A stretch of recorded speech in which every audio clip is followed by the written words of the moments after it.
后来指挥中心嘛按算这个后礼拜7月26要甲疫情来降级，但是嘛一再来强调讲，这个降级无等于是解封。专家是来建议讲，这个餐饮、休闲娱乐甲聚会活动这三大面向会当来做调整，尽量让民众会当回到正常的生活。就想要送一个，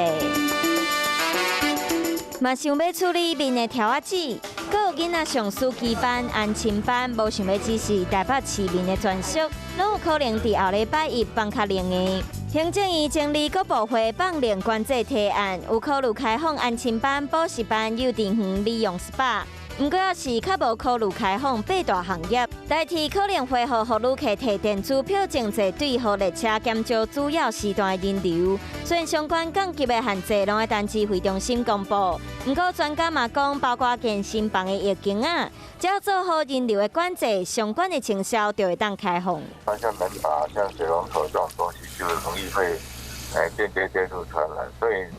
民意监反而是要注意它的环境消毒。各县市禁止餐厅内用，专家认为有防护假放是名者，嘛会当放令。不过夜市啊，因为真歹管制，要是希望暂时无开放，哪行哪食。用餐的时间其实还是尽量缩短，因为我们不太确定其他桌的客人有没有亚细安利的一个风险。过来旅游团交的人以下限制嘛，认为会当放宽。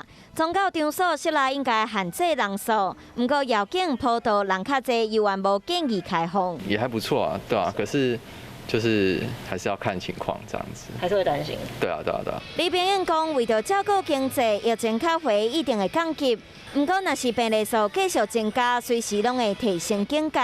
民众享受更较侪自由的时阵，要是会记得防疫，才会当互降级的生活继续维持。